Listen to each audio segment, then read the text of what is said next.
Hello, everyone. My name is Jason Young. I'm Ethan's operating partner. Today, Ethan and Harriette will discuss the ambiguous topic of executive presence, specifically how to speak like an executive and command the room.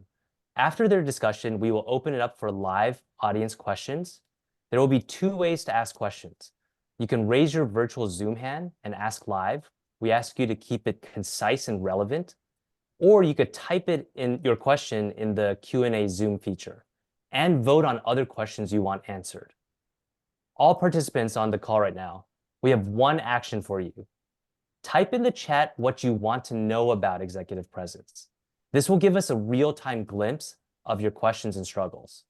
So for quick introductions, Ethan Evans is a retired Amazon vice president after 15 years where he led global teams of 800, has over 70 patents, and invented businesses such as Prime Video, Amazon App Store, and Merch by Amazon. Ethan now helps people be successful in their careers through his newsletter, community, and courses. Joining Ethan is Harriette Cole. Harriette is a leadership coach and media trainer to Fortune 100 executives and Grammy-winning music artists such as Alicia Keys, who you may have seen in yesterday's Super Bowl, and Queen Latifah. Harriette is the former editor-in-chief at Ebony Magazine. Harriette also teaches a live online class called Speak Like an Executive, Next Level Public Speaking and Presentation Skills. We'll link to all the courses at the end and in the email afterwards. And now I'll pass it over to Ethan and Harriette for this conversation. Thank you, Jason. So Harriette, welcome. Thank you for taking the time to join us. I'm excited to be here. And hello, everyone. It's great to see so many people tuned in. Yes, fantastic. And I can't be more excited about this conversation. And in fact, one of the first things I saw go by in the chat even prompts one of my thoughts about it. We're going to try and talk about executive presence, which is specifically one of the things you focus on coaching. It's, of course, a part of what I do, but maybe not the only focus. We can use it as a starting point. You and I talked when we met earlier. We talked a little bit about how there's no agreed upon even definition of executive presence. What would you say is a way for people to get their head around what this nebulous thing that they're asked to have, but don't know what it is? Yes, and that is the question, that there are definitions. There have been definitions created for this idea. And what I would say that it is, and what I teach, is that executive presence has everything to do with your ability to command yourself, the content that you are walking with, and those in your environment in such a way that you lead and you become so engaging just by your presence that you attract others to you and to the vision that you have. And so what does that mean? Because that's a lofty thing to say, but we all have seen someone walk into the room and go, "Ooh, who's that?" And I want to know who that is. There's often an electricity, an energy around people who exude executive presence. They appear confident. They appear grounded. That's gravitas. They appear grounded. They are looking, you see light in their eyes and confidence that comes through them. And when you engage them, they know what they're talking about. So it's a complete picture of being actively present and engaged in your power. That's an awesome definition. And I really like it. The thing I would add that we spoke about, executive presence itself directly is not something that's easy to practice. It's made up of all these pieces. And so I've said, and we talked about this, that other people sort of assess, do you have executive presence? They either feel that and see that presence or they don't. It's very hard to work on that directly, but you can work on all the different component skills, as you said, how you carry yourself, how you present yourself, how you dress, how you speak. And if you hone enough of those, then more and more people will feel your presence. Yes.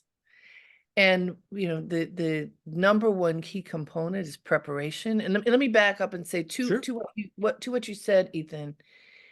There are many components. This is so you can't say, well, do this, this, and this. We can make a prescription right now. We can make a list and say, do all of these things, and then it's not happening. It's like if you're cooking, think about making a magnificent dish. And you have to have all the right ingredients. And then it has to cook. You really can't zap a soup and it becomes excellent, right? So most people cultivate executive presence over time. It is not something that, it doesn't matter how smart you are, you still have to develop it. And so you have to have patience and conviction that you can develop it. Most people are not born with it. People may be born with charisma. They may be born with tremendous personality. They may be born with incredible smarts, right? But it's all of that. And by the way, if you are shy or introverted, because I think that's important to mention right now, Ethan, there are a lot of people, a lot of my clients describe themselves as shy or introverted. And I would first say, okay, maybe true, but if you think that that is limiting you, stop saying it. Say the things that you want to be, as opposed to what you are limited by. But let's say you're one of the people who doesn't walk into the room and you're ready to talk to everyone. You're ready to just step in and claim space. Then you stand back and observe and look and find where's the place where you want to be, and whatever that space is. And then you bring your full self to wherever you're headed. You do not have to allow anything to stand in the way of you stepping into and owning your power. And as you work on that, you will develop the ability to have confidence. And confidence is a key component to this. And you get confidence by, I was starting with preparation. Preparation on every front. You have to know what you do, and you have to be excellent at it. And you have to know what's expected in the moment because you have paid attention. You have to know who is going to be present in the moment because you have paid attention and done your research. You have to understand the culture that you're walking into, whether it's in a Zoom meeting like this or a physical environment. And you have to get yourself ready. What is expected where you're going? What is expected, and how can you show up living within that expectation and also being you, not transforming yourself into the expectation, but aligning yourself with the expectation. So you remain yourself and strong, and you are in the flow of that moment.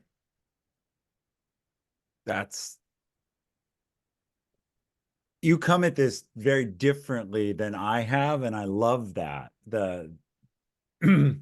Your advice to watch the room and to study it and find your space in it.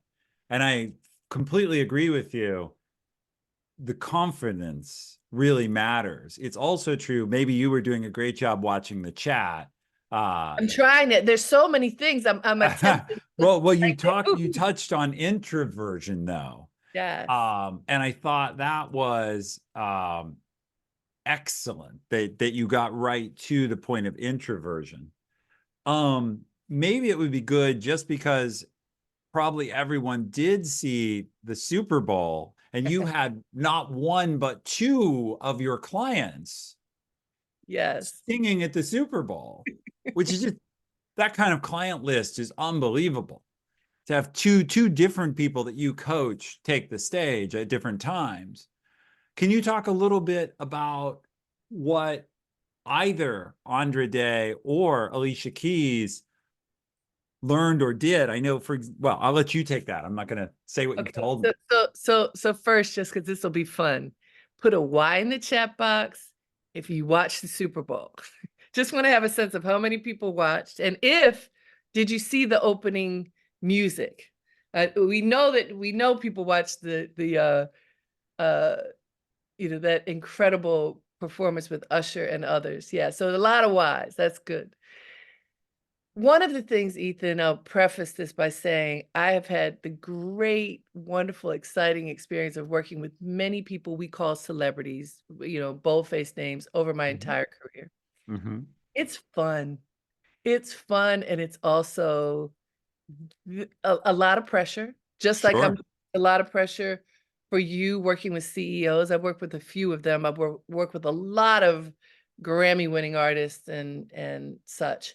So usually I work with them before they have any kind of award. Usually I'm working with them as they're on the runway to beginning their career. And these two young women, Andra Day and Alicia Keys, were my clients as they were beginning their careers. So Alicia Keys first, because she started more than 20 years ago. I call her my best student. So what I was doing is media training, helping people learn how to tell their story based upon what the project is that they're bringing to the public. And Alicia Keys was working on her first album. She was confident then. I don't even know whether she was an adult yet. I can't remember the age, but she was very young. And she walked into my office once a week for class. She was ready. She approached it like school.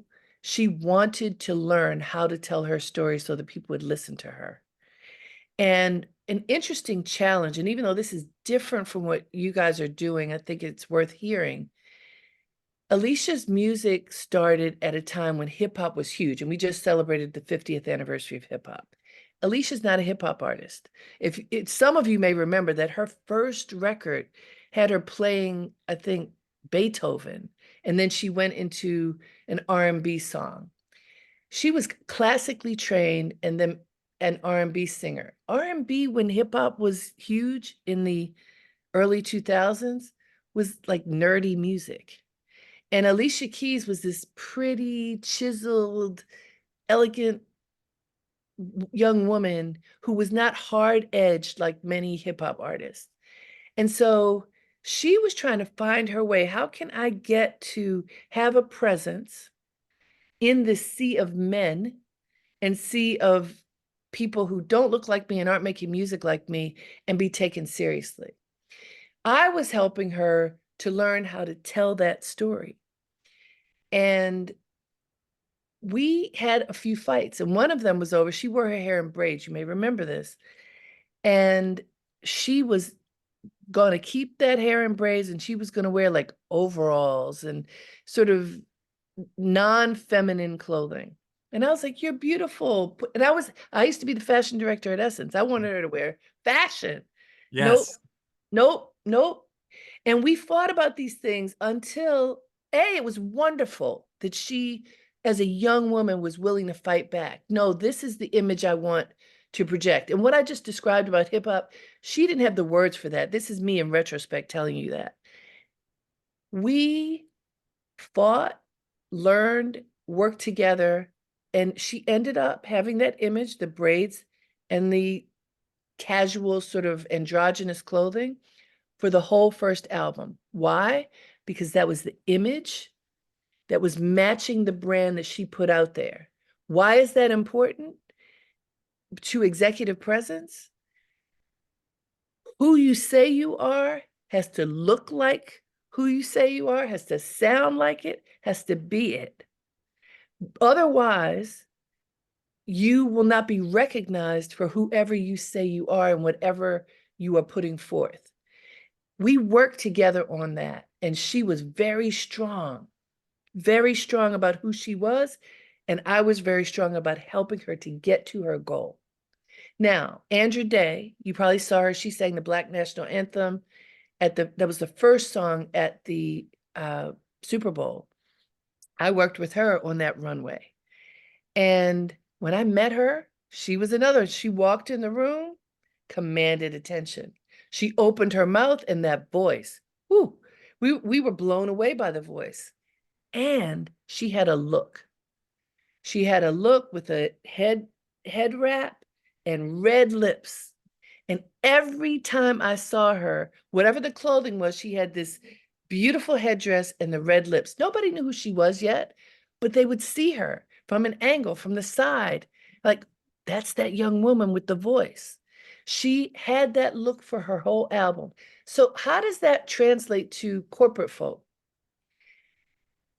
If you have, whatever your look is, what does it mean? Is it defining you the way you want it to? If people see you walking down the street, do they recognize it's you? Everything has to be in alignment.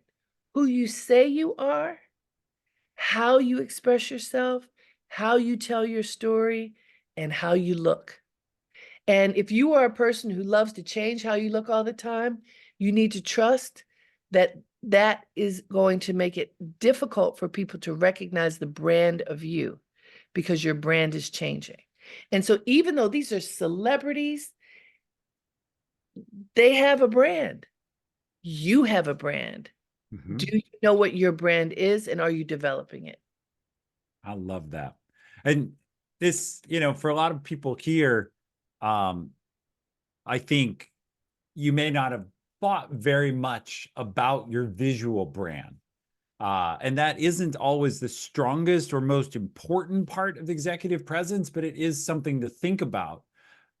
Is how are you portraying yourself in all aspects? Your dress, your posture, your arrival time to meetings, it's all of those things. Are you the early person? Are you the late person? Are you the lean back in your chair person or the lean in person?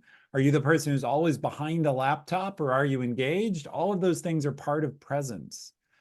So the hardest question, I think, is many of the listeners here are either women or they're not from the US originally, and so they're often of Asian or South Asian descent, whether they're men or women.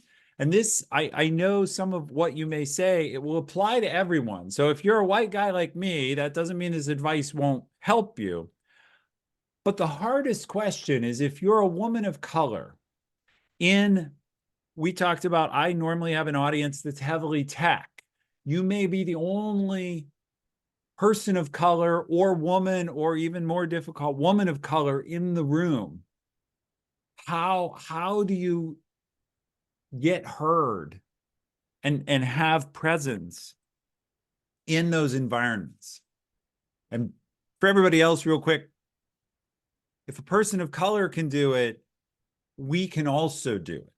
Please, Harriette. Absolutely. Absolutely. So couple things. I want to go back to the first thing you said and then answer that about how you present yourself, how you dress, your style is not the most important thing.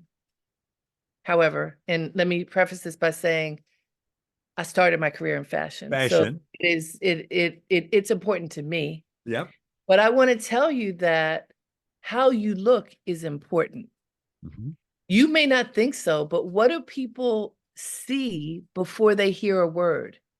They see how you present yourself. So however you decide to show up is noticed first. Think about when if you sit down and observe people walking down the street, or you sit in your office, if you go to an office and you see people walking by, you see them first. So please understand that what is seen matters. You don't have to be a fashion model at work, but whatever your style is, it is noticed and it says something about you. So how you decide to present yourself should be a conscious decision.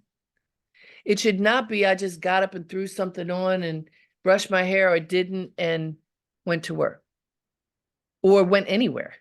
Right. It should be a conscious decision that is for everyone. Now, keeping in alignment with that, I want to address one thing very specific for, well, I'll say many women of color and generally people with curly hair.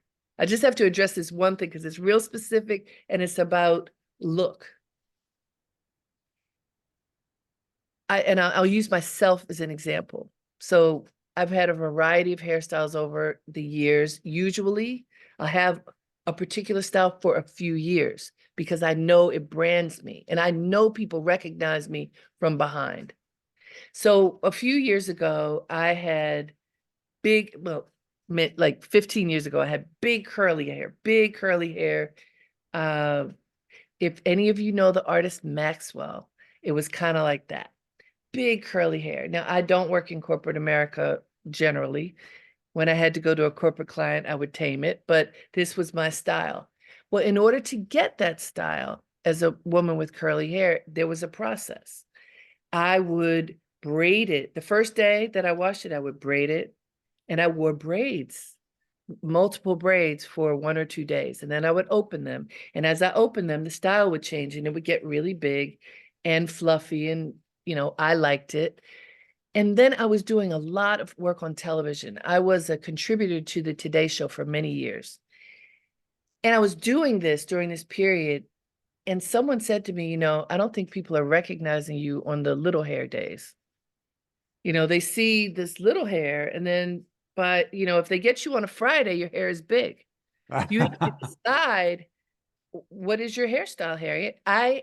This was brought to me by someone watching me on national television, the Today Show. Like, you have to decide, Harriette,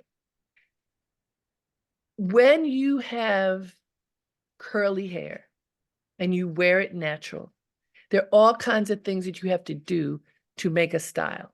So anybody on here who has that as an issue, not an issue, as a reality, you know that. And there is also the reality is, what is your brand? So this is super specific, but you asked me about women of color in particular. There are so many issues we have around hair. And this one is specifically about your brand and your style and your hairstyle. And so know that for women, there also are women who just have fun with their hair. And today I'm going to wear a wig and it's going to be long and like this. And tomorrow I'm going to wear another one. And people at work are like, can I take her seriously?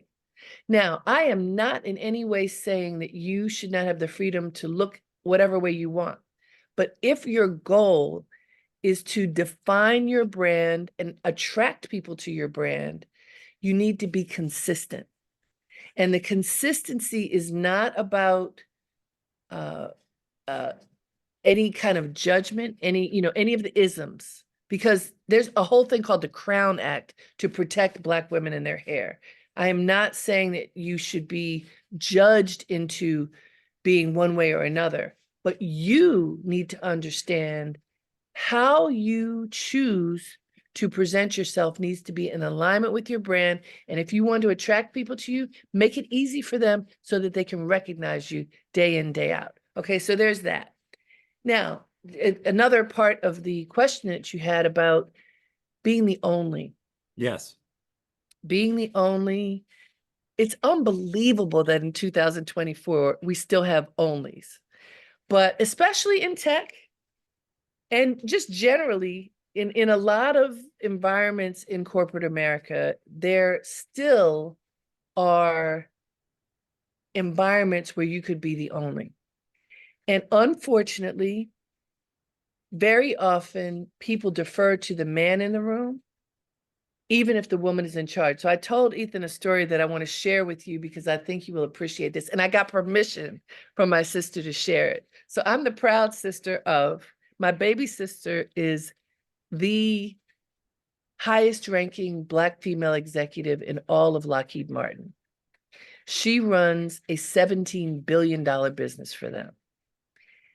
She is definitely the only person at her level who's a Black woman, but often wherever she's going, she works with the Navy a lot. So not only is she generally in the company of people who look like Ethan, they often have on uniforms and stars and stuff, right? And she has shared many stories with me of dealing with being the only, as she's come up. For example, I think she was in Asia, traveling with a group of members of her team and members of the military. They were flanking her as they were heading from one place to their destination. And all of the people who were greeting them greeted the white men, deferring to the white men and, oh, welcome, welcome. And they were all stumbling over themselves, trying to make sure, no, she's the one. And after a while, she said, it's okay. Just we'll get to our destination and then it'll all be fine. So then they could relax. They got to the destination and then the meeting began and she introduced herself. And they understood that she was the executive. And she was not hurt because it's happened so many times over her 30+ year career that she's unfortunately accustomed to being overlooked for the white man in the room. Is it right? No, but she explained to me, she doesn't let it get under her skin. She owns who she is.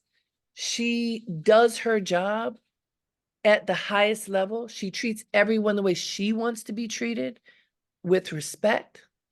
And she doesn't correct people every 5 minutes because it makes everyone uncomfortable. She doesn't give them a pass. But when in this, regarding executive presence, she's like, I know who I am. I know who I am. I know what I do. I know what my role is. I lead thousands of people. And I don't need to prove myself to these people. So when you're at that level, and I know a lot of you are high-level C-suite executives, having executive presence in a situation like that is not allowing them to unnerve you. Remember who you are. Remember why you're there. Remember that you are a leader, maybe the leader. And the way you lead is to help everybody feel comfortable. You may not feel that you should have to do that. Well, this is the world in which we live. And for those of you who are not at the top, who are rising, it's not that the rules change, but it can feel more difficult because, well, so we've talked about the bro culture thing, Ethan, and, how if you're the only one and folks are doing that frat boy stuff, which didn't that end in college? No. How do you handle that? How do you handle it when you feel isolated, when you feel like they're not listening, when they talk over you, when they steal your ideas? These things happen. Do not get emotional.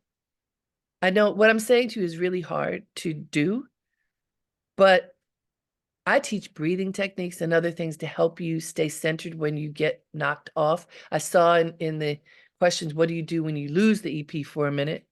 You breathe, you recenter yourself, you remember what you know, you remember who you are, you remember why you're there, and you move forward.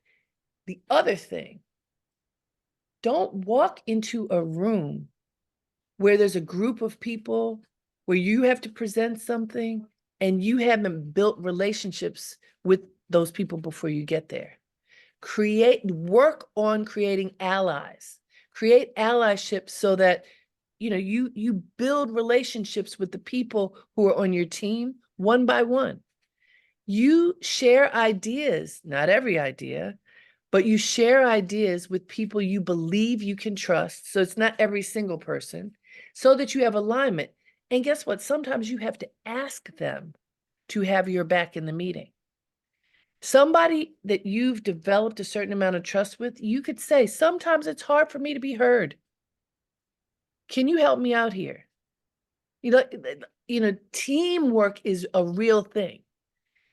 Having executive presence has a lot to do with thinking beyond your individual self and feeling that you're alone.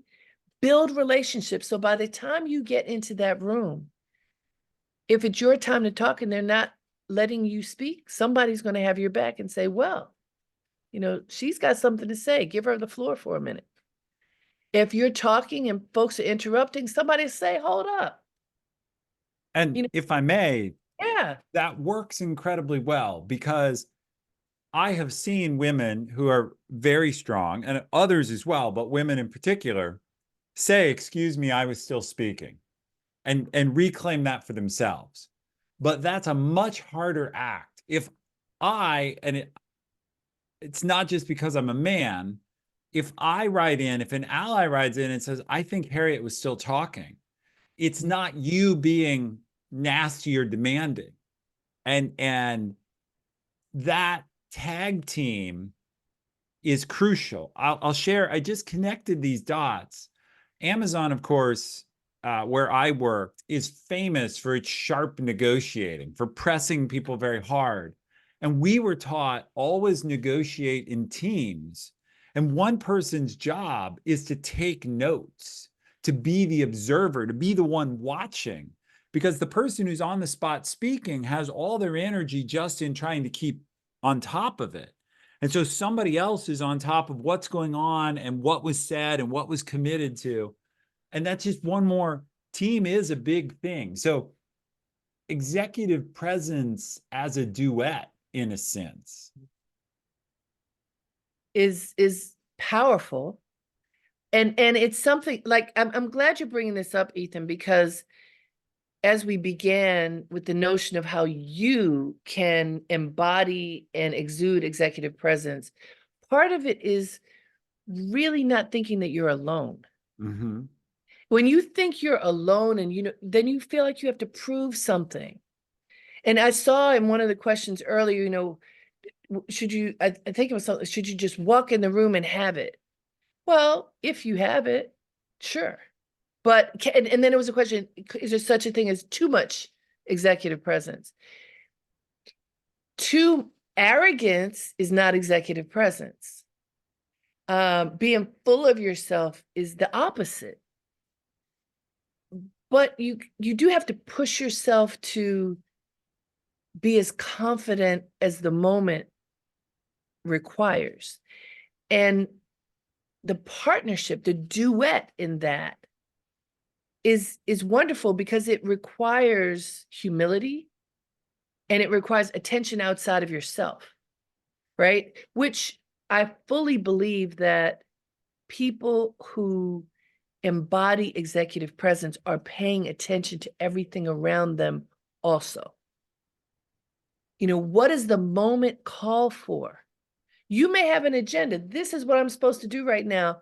And you walk in and something else needs to be addressed first. If you aren't paying attention, if you aren't actively observing and listening, you may pick the exact wrong thing to say at the wrong time. Now, your buddy, your duet partner can help you if you have a really good relationship. And by the way, because it doesn't always have to be two, one person who should be as tight with you as possible is the person at the entry. So whether it is the executive assistant, whoever is sitting that if there is a desk, we don't always have this anymore, but if there's anybody who's at the doorway to an experience, you should know that person. The most junior person in the room could be the most important in your life. And that requires observation and humility. Yeah, I've met people who have really bombed terribly, Ethan, when they feel like, well, I'm the big man or woman in charge, and I'll get to those junior people later. Get to those junior people first. They know what's going on. You build executive presence by building relationships with all the key stakeholders. And one of the most important key stakeholders is the person who's the most junior in the room. I hope that answered your question. Oh, it answered my question in so many ways. That I think the biggest advice, though, that I've loved that you've shared here is if you think you're going to be the only in a room, the only of anything, or just new, right? The only person who doesn't, you don't have to be the only person of color, the only woman. You can be the only person in the room who's not on that team, or the only person who doesn't know everybody. It makes sense to prepare and build those allies and take yourself out of being the only category. It's Harriette and I. We're now a team. We're going in there together and we're going to take it by storm. It's such a huge difference to feel that there's someone with you. Absolutely. And you mentioned something earlier that I did not address. And I was just looking at the gallery view to see many of the people in the room. And thank you for those of you who have your cameras on. It's really nice to see you. This is quite a diverse group of people.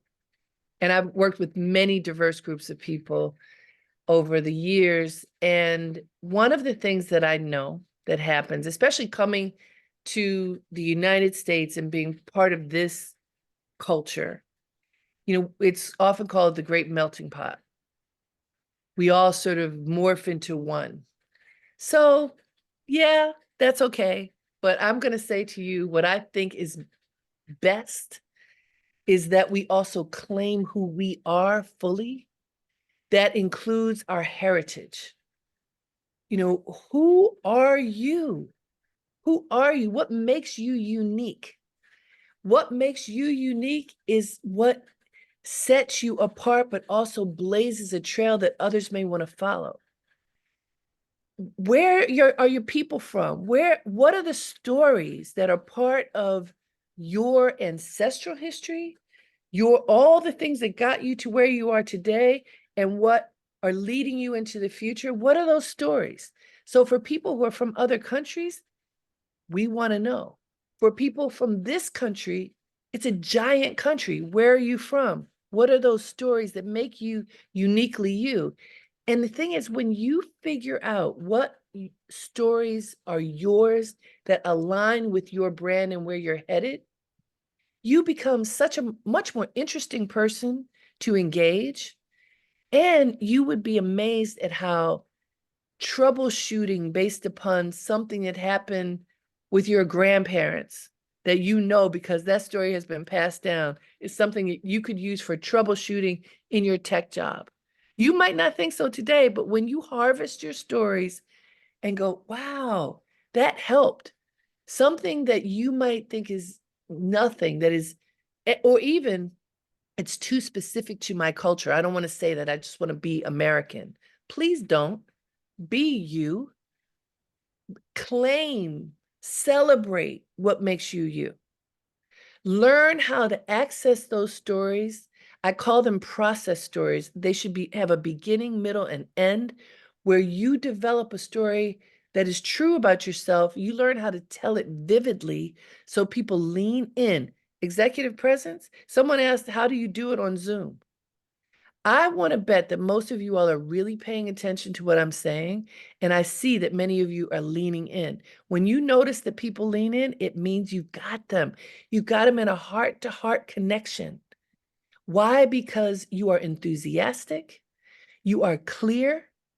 You are as tight in your storytelling as possible, but you are telling stories. You're not just telling people what to do. The most boring thing you can do is go through a list, one list after another, or read. If you just read to people, they don't want you to read to them. They want you to talk to them. And they want you to share who you are, even as you are doing whatever it is. Whatever the task is, insert yourself into it strategically so that you come to life within that experience and people want to know more. And when people want to know more about you, you would be amazed to see often doors open for you that you didn't even know were there. Somebody is standing in front of a door and says, wow, I see Rupali. Wow, Rupali, what? That is so incredible. I know somebody that you need to meet because of what you just shared with me. And then there's a door that you didn't see. Saranya, same thing. You're like, wow, I just was talking to somebody. I told them about the sport that I did as a young kid. Well, here's somebody who I know who'd be great and maybe works at a charity that does exactly what you do in your spare time. You don't know. My point is, when you share from your heart, you share from yourself, you share who you are in relation to your life and your goals, doors open. If you don't share, you never see the door. You don't even know that it was there. And that advice is absolutely backed up by hard scientific research. Yes. It's not just practical that we've both experienced it. There is hard science that when you share appropriate details, and everybody's going to wonder, well, what does that mean? When you share little tidbits about your life, little personal stories, other people share back.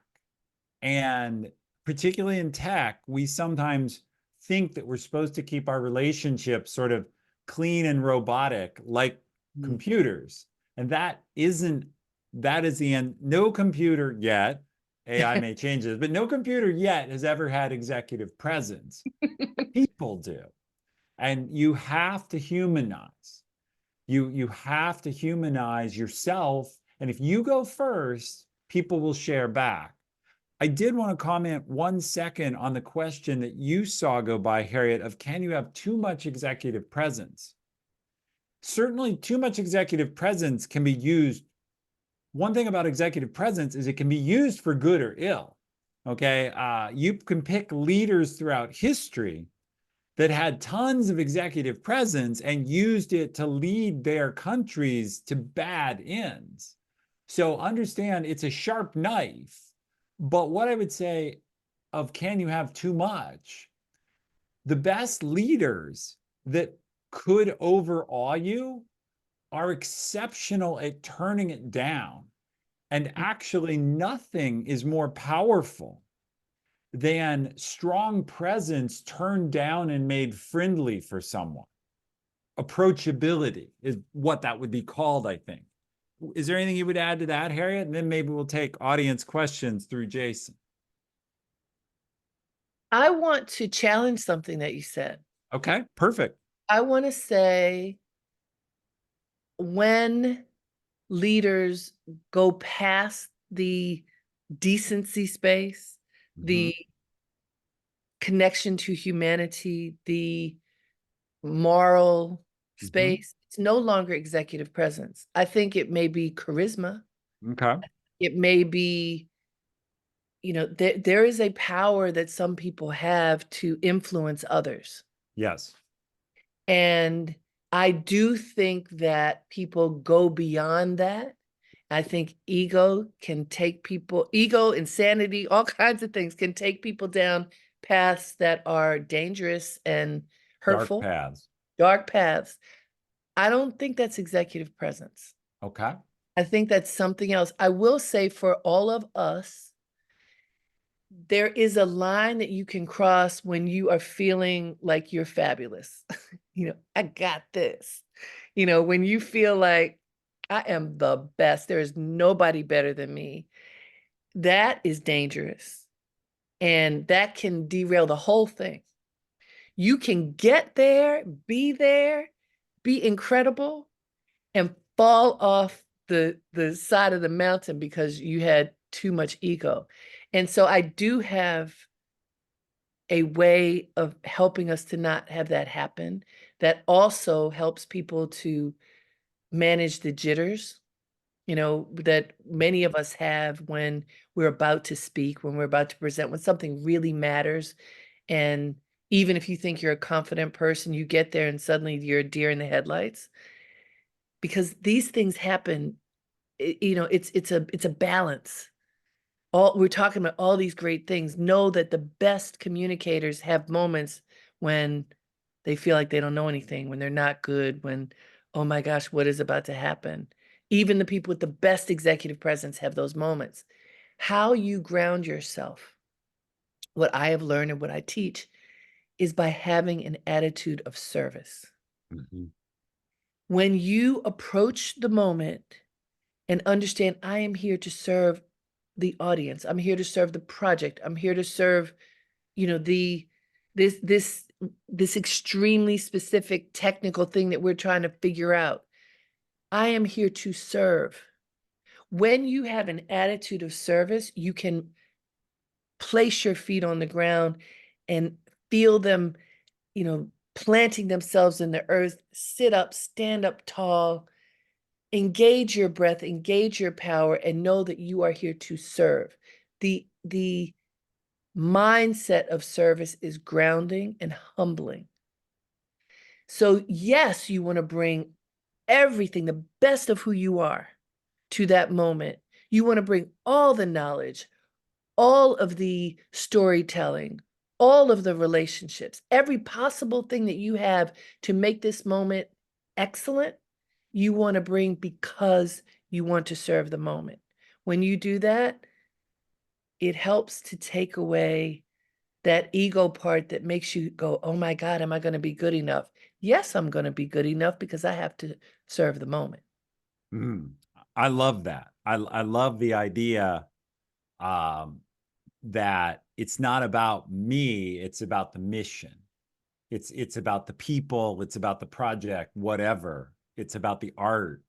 Allows you to step outside yourself, and if you're nervous, you are the enemy, and that part of you is the enemy. And if you can step away from that a little, I've never heard that advice.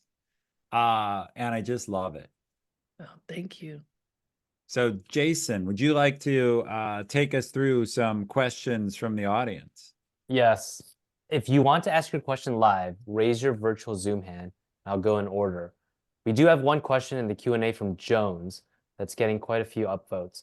Question is, how do I measure my executive presence? What kind of questions can I ask others about my EP? Thoughts? That's a good one. I don't know that I would ask anybody anything. Your question comes in your observation. Observe how people react to you. Observe how well people are listening and paying attention to your ideas. The practice of observation, I believe, is going to allow you to see if you are presenting yourself as empowered, as effective, as a leader.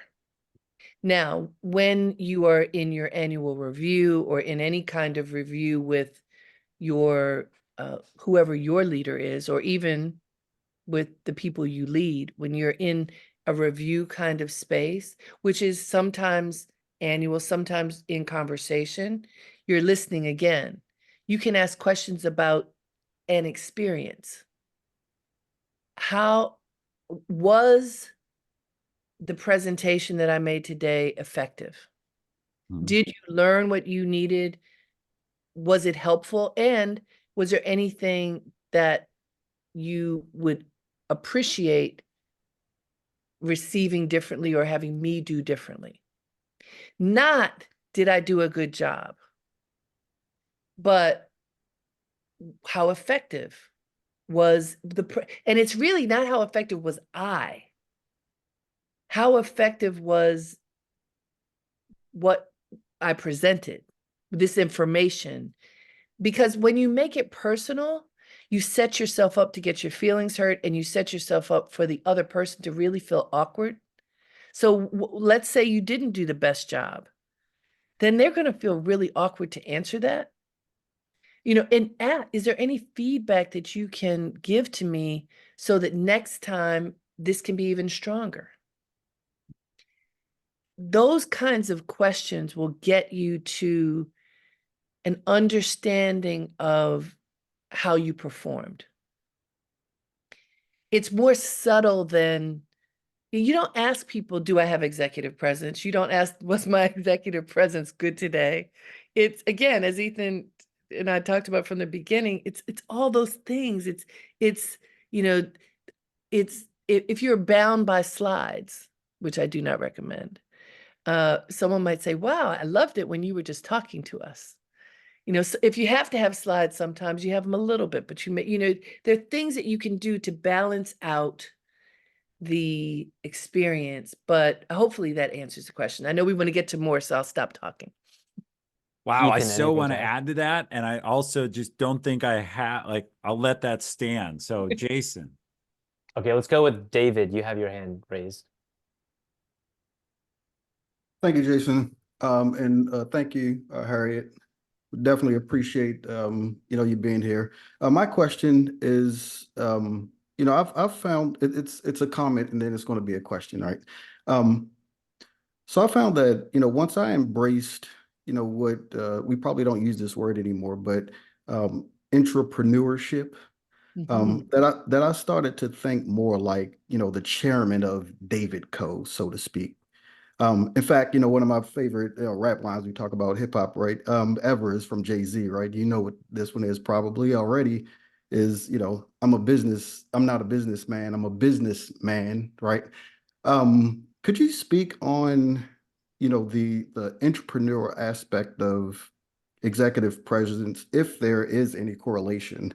And really what I mean by that, when I'm talking about, entrepreneurship really is continuing to sell myself, being effective in business, having business impact, and having that right level of visibility, in order to,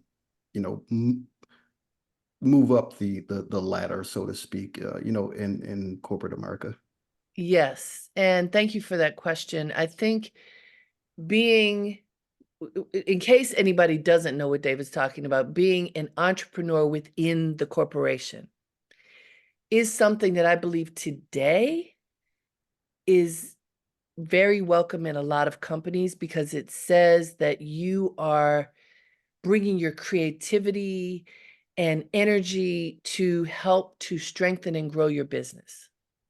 Now, you have to be in an environment where that is welcome, but it sounds like you are, David, and probably many of you are. And so I think the energy around entrepreneurship within a company can be electric. And so for it to really work, you need to find the people who welcome that. Some people in corporate America, even in tech, work in the box and want to stay working in the box. Those are not the people that you bring those ideas to. You have to pay attention and figure out who among the people in your company is willing to consider an idea. It might be, can I have an information interview with the CEO? It might be having a conversation. Ask for 15 minutes. 15 minutes, a lot of people will give you, especially now that we use Zoom a lot. Could I just have a 15-minute conversation with you, whoever you are? And then you're ready with the idea so that you go in and I have this idea. I think it would be great for our company. Let me share it with you. And I'd love for you to consider me leading this idea. Boom, in and out. And so because we don't have a lot of time, that's what I'm going to say to that now, but it's excellent, David. Yeah. So some advice I was taught that you can take away to help remember or crystallize what Harry just said is be bright, be quick, be gone. Oh, yes. Right? Those 6 words are a good way to handle those executive meetings. Jason. Let's go with Parag. You have your hand up. Thanks, Jason, and thanks, Harriette, for just this amazing conversation. I just wanted to validate one thought while I was just listening to you and Nathan. So, is it fair to say that executive presence is not a sort of switch on and switch off? Because when you enter a room, a boardroom or a conference room, your image or your reputation is already there. So in certain cases, a positive reputation, a positive image gives you a sort of leading edge, and a negative one gives you more friction. So more in terms of executive presence is not only about your presence in the room, but creating your personality, your image in a way that is more acceptable to avoid the friction in the room. Is that the way you should plan for your executive presence? So I want to say that I learned this years ago. Everywhere you are, every day, you are representing the brand of you. And if you work for a company, you're representing that company too, even when you're not at work, wherever you are, 24 hours a day. And a lot of people get in trouble because they think they can turn it off and, you know, post anything they want on social, turn it off and, you know, become, I know someone who at one point worked for a company that was an ethnic company, and turned out he was a racist. And in his off time, he was posting all these racist things on his social media. And didn't think he would ever get caught. Like, you are one person, and you as one person need to carry yourself in alignment for where you're headed. And if you work for a company, you need to be in alignment with the brand of that company all the time. So can you turn it on and off? I wouldn't.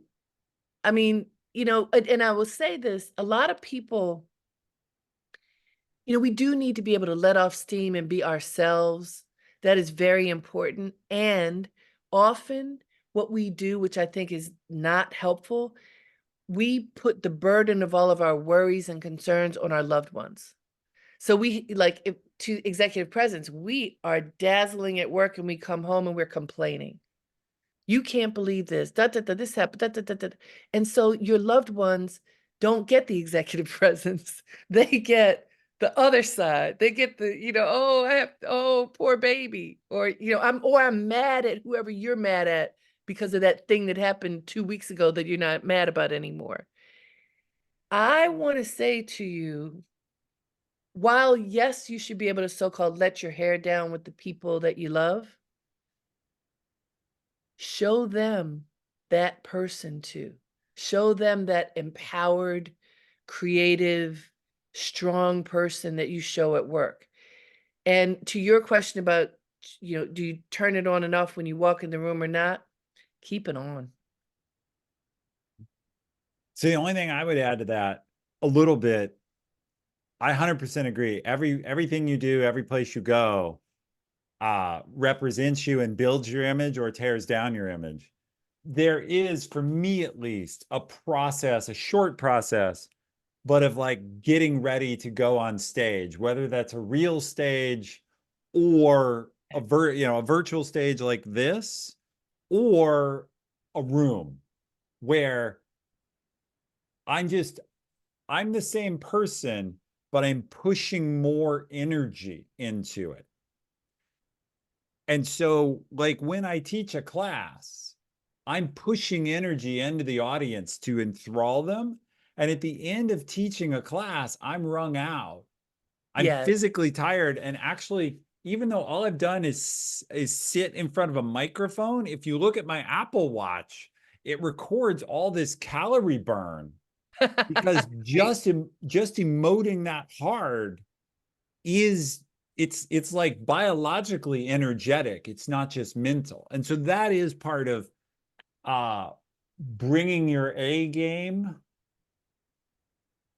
I totally agree. Ethan, I'm so glad you said that. And just because we're at time, aren't we agreeing to stay over for people who want to stay with us? Yeah, for a little bit. We won't, you know, the questions would go on. You're on the East Coast, you'll finish at midnight, but we'll take a few. I'm not going to stay till midnight, but since we're at time, anybody who wants to stay, please do stay. And I know their hands up, but I just want to add a little bit more. Please. I'm so glad you said that, because for Parag, there's a whole world of things that we could teach you about public speaking based on what Ethan just added, which you're right, it takes a tremendous amount of energy.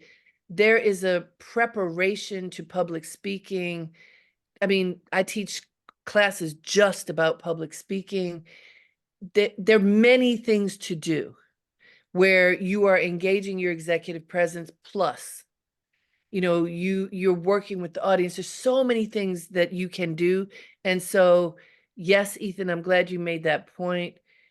That goes beyond just regular executive presence, if that makes sense to you. Absolutely. And we're going to, Jason, if you have a chance to do it, you can post the link in chat right now to Harriet's class. Harriette has a class coming up on Maven. I'm actually looking at, I have a conflict with one of the dates and it's killing me. So I may have to catch another cohort of it, but I do this for a living, right? I made my living having a certain amount of executive presence and addressing large audiences. And yet I know there's a whole nother level I could go to. And I think your class, with the sort of people you've worked with and the circumstances, because we haven't even scratched the surface of like handling hostile questions, or, when I have, unfortunately, people who know me know these stories. I have unfortunately dealt with when the situation falls apart and you're the one holding the microphone and everybody's looking at you, and the demo or the presentation or the circumstances are a dumpster fire behind you. Those kinds of things are incredibly tough. Jason, where are we going in our bonus time here? I'm going to take one from the Q&A because this question gets asked a lot. Gravitas is a huge part of executive presence. Any tips to grow that and develop that muscle? Yes. And I addressed it a little bit earlier. Gravitas is groundedness. It is you owning your space, owning yourself, owning the content, really owning the moment. And so when you do that, there are a number of things that help you to know you're doing it. So now this is true for everyone, but a lot of women do this in particular, which is to speak in a higher pitched voice. I don't mean that you have to sound like a man, and men hear this too, because it still is for you. You hear how my voice is grounded. There's a depth to it. I didn't always talk like that. When I was nervous, I would talk like this, and I would make a smile that might be a little crazy smile, not a genuine smile. And I would end sentences in question marks that were declarative because I was nervous. A lot of people do this. A lot of women do this. Gravitas is groundedness. Find your voice deep within your being. Practice in the mirror, talking and speaking with power and strength. Gravitas is understanding that you're ready because you've done the work. And you may still be asked something that you don't know the answer to, but you know a lot of answers. And so then you aren't thrown off totally if you're asked something that you don't know, because you can say, that's something that I haven't completed the research on. Don't lie and say, oh, I know that answer. I'm not sure of the answer to that. You can ask a team member who might be around. Can you help me with this? You can say, I'll get back to you, and then you do. Gravitas is being so solid that you don't get knocked over. You don't get knocked over and you can't get back up. That's a little bit. All of these things we could talk about for an hour, but I think we're moving on to the next guest. Anything to add, Ethan, before I go to Michael? I would just know your material as best you can. Now, yes, everyone reaches a point where they run out of material. I've never shared this story with Harriette. She might enjoy it. I was watching my boss field questions from Jeff Bezos once. Jeff asked my boss a question, pretty detailed, and he answered it. And then he took a detail or a piece of the answer and drilled down into it and asked my boss for more details, and he answered it. And then Jeff took a piece of that next answer and drilled down on that and asked again for like more details on a piece. And my boss said, yeah, I don't know. Like, I'll have to get back to you. And Jeff laughed, his famous big guffaw. And he said, well, this is a game. This is an easy game for me. I just keep asking until you, like, I always win the game. So he knew that like actually answering 2 of his picky questions was quite good. But the moral of that story is he would have reacted very differently to my boss if on the first question he'd have been like, I'm not sure. Or if he'd have been obviously just fishing. But the fact that he was on his material and then on his material again, Jeff knew right away, like, okay, you did very well. I still want to know, and I want you to follow up, but you're great. That I love that story. It is so good. And your boss was able to say enough. Yeah. At a certain point, enough is okay. Yeah, he was totally willing to be like, yeah, you got me. I'll have to get back to you on that. And he wasn't defensive about it. He wasn't like, oh, I don't know. He was like, oh, come on now. I don't know that one. And so they could laugh about it. And so it became a positive moment. Not knowing became a positive. Perfect. All right, we're gonna end it with the 3 hand raisers. Michael, you go first, then Srini, and then Paramdeep. Michael, go for it. Harriette, really nice to meet you. Ethan, hello, as always. Yes. So, and I think you kind of teed this up a bit. Oftentimes I find that, I am the most senior person in the room 85 to 90% of the time. And I'm pretty comfortable in those spaces. And I try to leave enough room for everybody to sort of, have that care and feeding that they need to become more senior. However, I'm at a tipping point where I'm in that space where I'm now in really senior executive rooms oftentimes, and I just am intimidated at times. I remember, Ethan, and there was a couple of weeks ago, you had a session, you were talking about you being with Andy and Jeff, and you had a disagreement when you left the room on what he was saying, whether you were right or whether Andy was right. And he was convinced he was right, and you were convinced you were right, and you sort of walked back in. So I sort of get there to say, how do you remain calm and cool in the rooms that don't have time for your BS and are the most senior rooms where the right answer might get you that promotion that you've desperately sought, or it might ensure that you never get it if you don't go sort of down the right path. I'm really curious.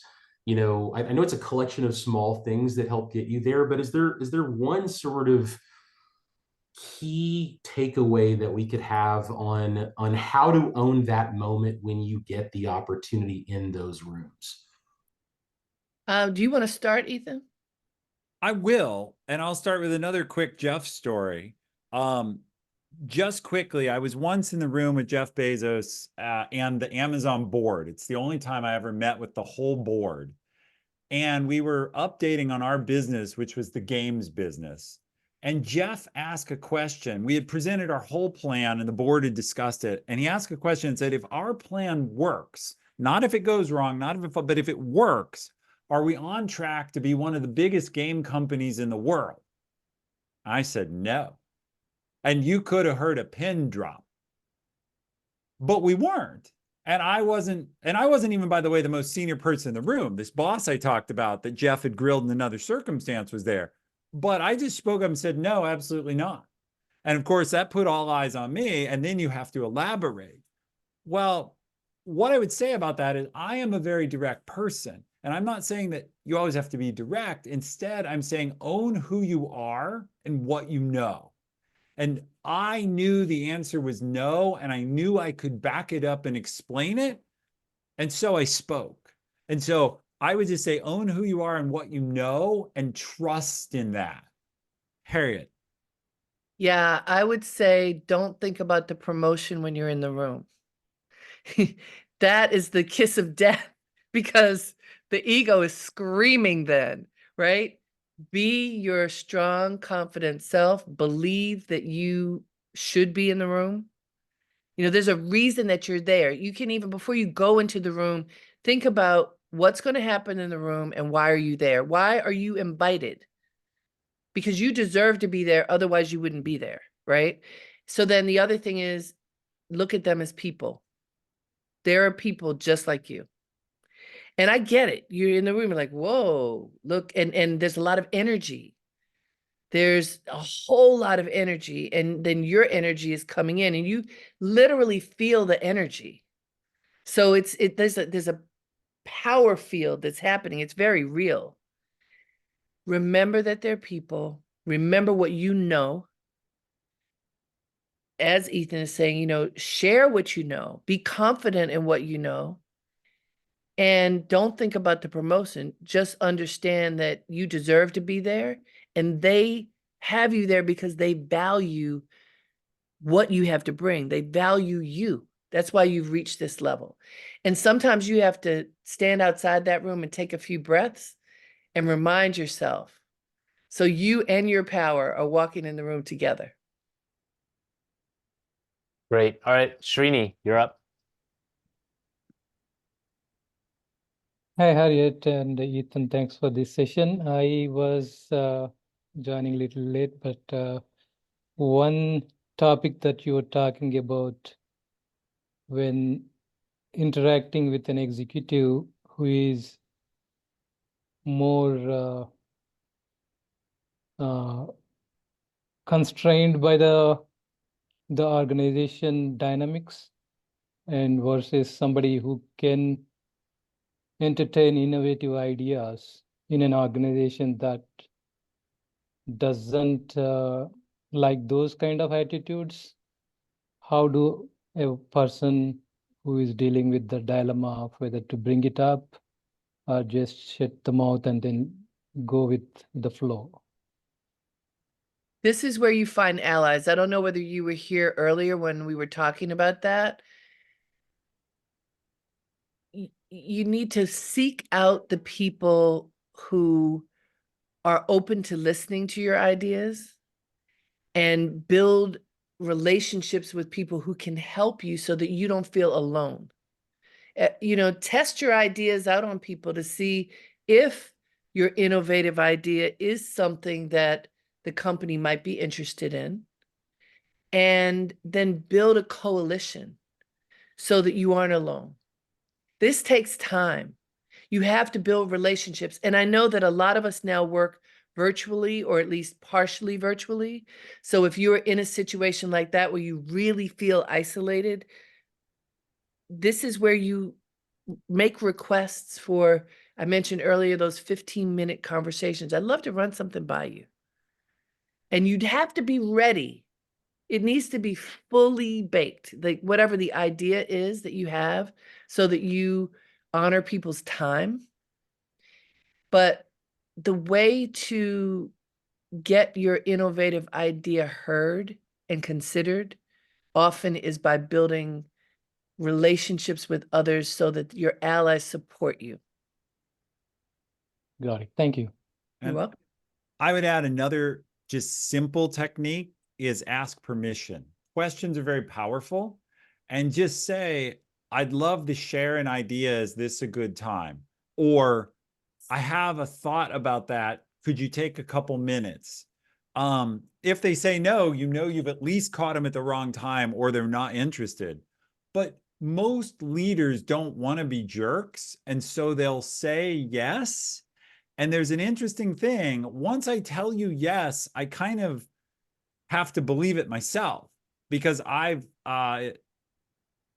to say yes and mean no takes a lot of mental energy. And so once I say yes, I'm bought into hearing it. And so you ask them, I'd love to share something with you that we might try. And because you're not pushing it, they don't feel pressure. If they can't do it or don't want to do it after you suggest the idea, they don't feel cornered like, oh, now it's a confrontation. You've proposed something and I have to. You've just shared something. That's the other technique I would try. Got it. Thank you, Ethan. All right, Paramdeep, last question. All right, thank you, Jason and Harriette. Evan has expressed a lot of respect for you, both verbally and in his writings, and I can see why. So thank you very much for taking the time tonight. Evan, thank you very much for Ethan. Thank you very much for arranging this session. Last few years, especially COVID, has changed the organizational dynamics significantly. And the need for executive presence does not change. The additional variable is sometimes you are in the room, sometimes you're outside the room. And you can't predict when these things will happen because different people, depending on the need, especially in high growth organizations, things happen faster and more spontaneously as compared to that, things used to happen like 4 years ago. Any recommendations on how to manage the continuity across, being in the room or outside the room? Or if somebody like me has to start outside the room, what would you recommend we need to do? So if one, for continuity, and number two, to get into the room or be in position where just because a whole lot of people are in the room, we do not get left out. Because when you are in person, in presence, there has to be a disconnect. No amount of technology fills the gap. So any thoughts on that? Yes. So Paramdeep, I'm going to put you on the spot a little bit and ask you, can you turn on your camera? Do you have the ability to turn your camera on right now?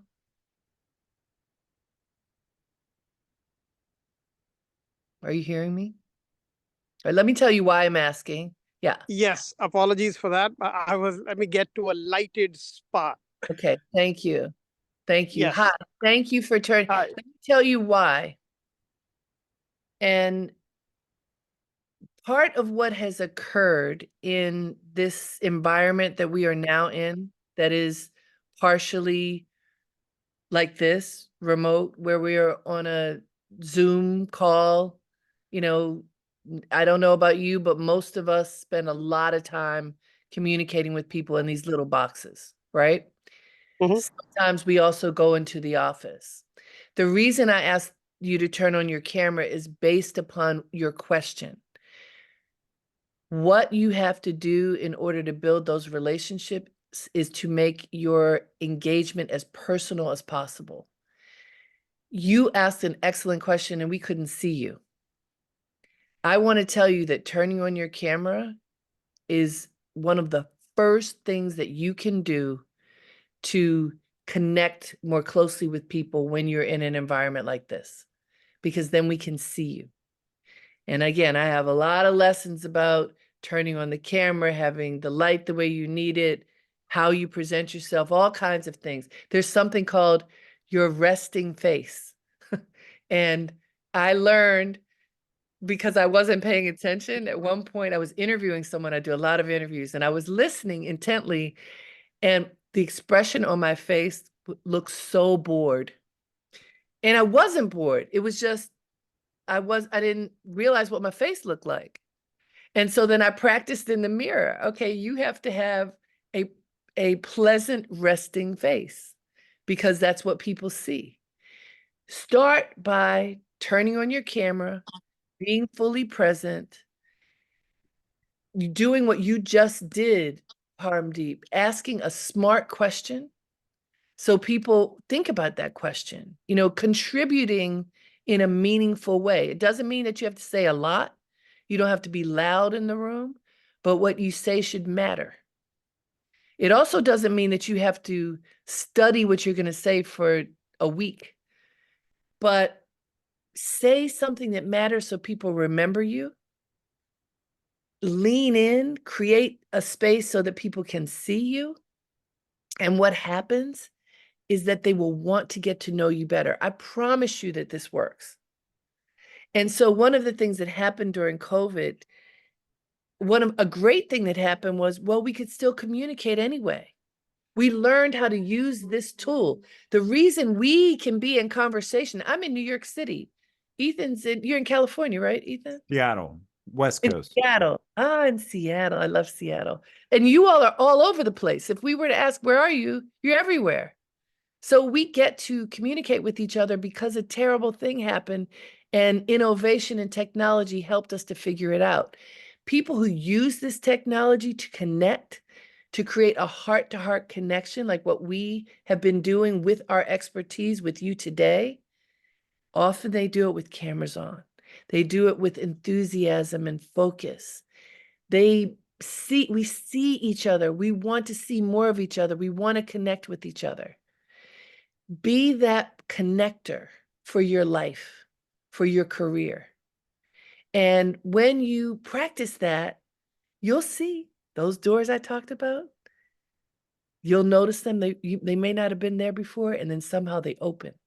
And to that end, it's already been stated in the chat, but I welcome you all to join my next course. The next cohort, I think, begins on March 26th. And you're all invited to join. It is very interactive. And you've gotten the bonus. You've gotten a lot of what we are talking about already. So come join us and continue the conversation. Yeah, I again recommend the idea of the class. I will find a chance to come. But what I would add, Paramdeep, it's good to see you again, is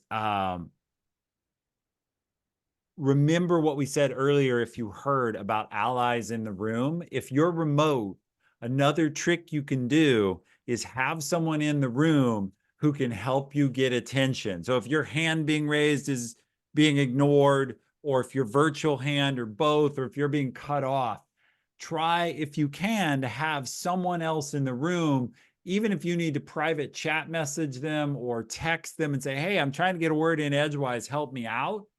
Yes. That is another trick you can use. Most leaders, some leaders now are pretty aware of trying to include those who are remote, but of course not all. But that would be my ad, is just do what we said earlier about have someone in the room. And with that, I think we are going to let our wonderful guest Harriette go. Jason, would you like to wrap us up? Yep. Thank you, Ethan. Thank you, Harriette. We will send the recording and all relevant links that we talked about afterwards. Thank you for going over time and diving deep into this ambiguous topic. More to come on this. Thank you, everyone. Please save the chat, Jason. I want to look at all those questions. There was so much going on over there. Thank you. Thank you, Ethan. Thank you, Jason. Thank you, everybody, for participating. And, can't wait to see you manifest all those dreams. Oh, it's going to be terrific. Thank you so much for being here. It's really been a pleasure. I've learned a ton, so I know the audience has as well. You've really given us a gift tonight. And with that, I know you told your husband an hour and 25 minutes ago, so I will let you go. Thank you. Bye, everybody. Thank you. Bye, everyone.